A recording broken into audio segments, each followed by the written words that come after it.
क्या सोचा है तुमने कभी बलिदान लक्ष्मीबाई का? क्या सोचा है तुमने कभी बलिदान लक्ष्मीबाई का? या पता है तुमको औचित्य कदाचित कैकई माई का? इतिहास भूलना है तो भूल जाओ, इतिहास भूलना है तो भूल जाओ, कोई बात नहीं। मगर क्या पता है तुम्हें कारण आपस में बढ़ रही खाई का? नमस्कार, मार्तंड ज्योतिष केंद्र में आपका स्वागत है। मैं हूँ मनीषा श्री। क्या कैकई निंदा की पात्र है या वंदना की? जाने रामायण की रहस्यमयी बातें। अयोध्या की राजा दशरथ की अति प्रिय रानी कैकई के द्वारा 2 वरदान मांगना उसका अपना कोई चिंतन नहीं था, लेकिन दासी मंथरा ने जब इन 2 वरदानों के साथ भारत की भावी सुरक्षा का सवाल भिन्न भिन्न युक्तियों के माध्यम से समझाया, तो अपने हित अनहित का विचार किए बिना एक माँ के हृदय ने कुटिल मंथरा की सलाह के अनुसार वे 2 वरदान महाराजा दशरथ से मांग ही लिए, जो अंततः रामायण की कथा का आधार बने। लेकिन इस सुरक्षा के चिंतन के कारण कैकई को अपने जीवन में जो लांछना और अवमानना मिली, उसके चलते उनका प्रारब्ध ही अभिशप्त हो गया। रामायण के नारी पात्र कैकई का स्मरण आम आदमी घृणा और तिरस्कार के साथ करता है। आज भी कोई अपनी पुत्री का नाम कैकई नहीं रखता और न ही रामायण के पारायण के दौरान कैकई के चरित्र पर किसी का ध्यान जाता है। मैथिली शरण गुप्त ने साकेत में कैकई के लांछन को दूर करने का प्रयास किया है। राम से इतना अधिक स्नेह करने वाली कैकई इतनी अधिक कठोर हो गई कि उन्हें वनवास दे डाला। पुत्र प्रेम के स्वार्थवश ऐसे 2 वरदान मांग बैठी कि उसके जीवन को ही कलंकित कर दिया। क्या संसार कैकई के उसी रूप से परिचित रहेगा? क्या वे तथ्य सामने नहीं आने चाहिए जिनके कारण कैकई को कलंकित होना पड़ा? कैकई निंदा की पात्र हैं या वंदना की? अथवा तो कैकई रघुवंश का हित चाहती थी या अनहित?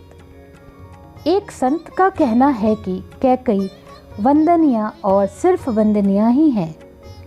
उन्होंने बतलाया कि श्रवण कुमार के पिता रत्न ऋषि नंदीग्राम के राजा अश्वपति के राजपुरोहित थे और कैकई राजा अश्वपति की बेटी थी। रत्न ऋषि ने कैकई को सभी शास्त्र वेद पुराण की शिक्षा दी थी। एक दिन बातों ही बातों में अयोध्या नरेश महाराजा दशरथ की चर्चा चल पड़ी।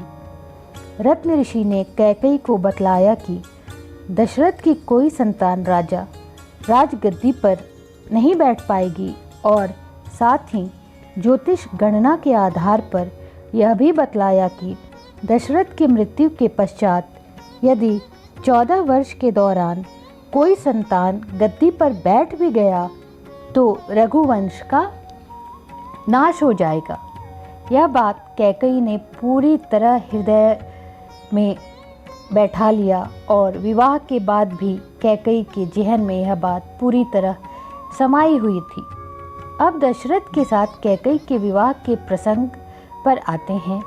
जब अवध नरेश ने कैकई के सौंदर्य और अलौकिक ज्ञान और गुणवत्ता की चर्चा सुनी, तो कैकई राज के पास कैकई के साथ विवाह करने की इच्छा व्यक्त करते हुए एक प्रस्ताव भेज दिया। कैकई राज ने प्रस्ताव तो स्वीकार कर लिया, लेकिन एक शर्त रखी। कैकई राज ने शर्त यह रखी कि महाराज, आप यह वचन दें कि मेरी कन्या से जो पुत्र होगा उसी को राज्य मिलेगा। लेकिन सूर्यवंश की परंपरा यह थी कि ज्येष्ठ पुत्र को ही राजा बनाया जाएगा। उस समय राजा दशरथ की मानसिक स्थिति ऐसी थी जिसको धर्म धुरंधर महाराजा दशरथ के लिए प्रयुक्त करना उचित नहीं लगता। महाराजा दशरथ ने शर्त स्वीकार कर कैकेयी के साथ विवाह कर लिया।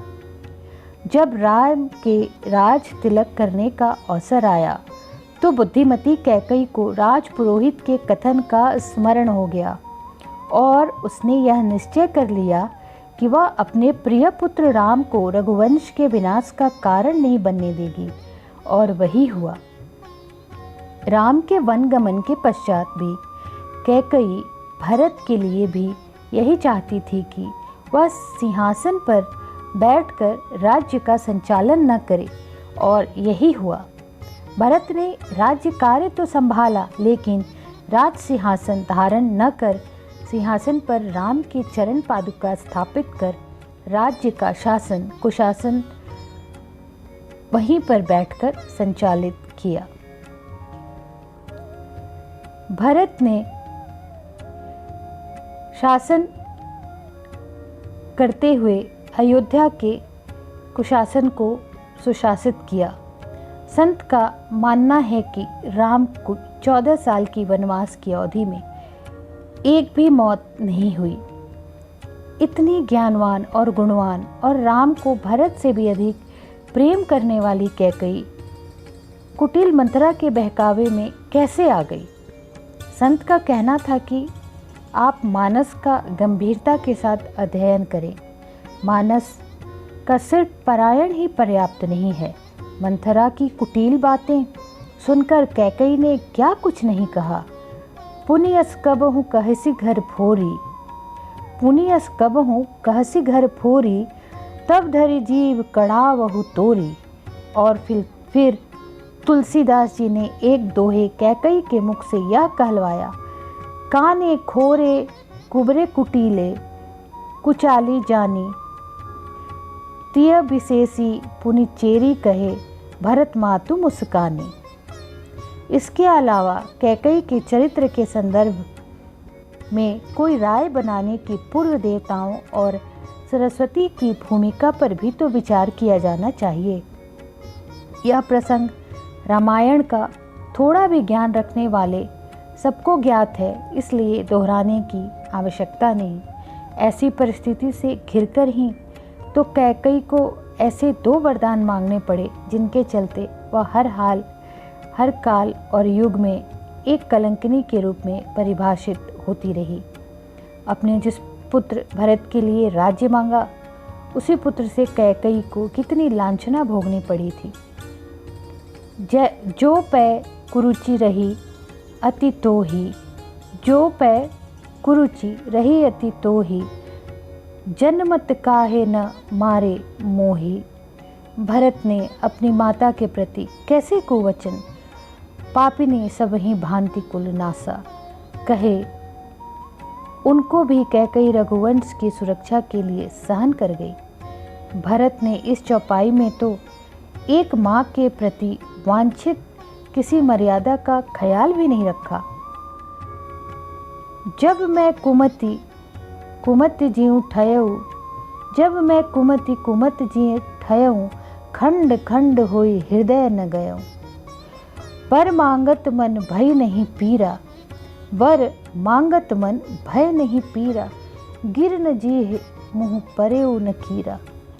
इन शब्दों में भरत जी कैकेयी को घोरतम निंदा का पात्र बताते हैं। भगवान राम ने भरत जी को चित्रकूट में कैकेयी की इस तरह कठोरतम निंदा करने से रोका तो भरत जी ने कहा कि मैं अकेली कैकेयी की निंदा नहीं कर रहा, बल्कि जननी कुमति जगतु सब साखी, यहाँ तक कि निषाद राज की दृष्टि में भी कैकेयी का चरित्र भी ऐसा ही है। कैकेयी नंदिनी मंदमति कठिन, कुटिल पनुकीन्हा। लेकिन राम इस तरह के किसी मत से सहमत नहीं जान पड़ते। राम कहते हैं, दो सुदेही जननी ही जड़तेई, दो सुदेही जननी जड़तेई, जिन गुरु साधु सभा नहीं सेई।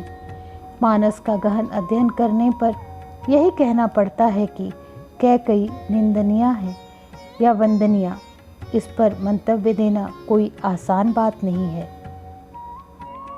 क्योंकि कैकई की प्रशंसा करने वाला तुलसीदास जी का पात्र इतना महान है कि अनुचित नहीं माना जा सकता, और वह पात्र है मानस का महानायक राम।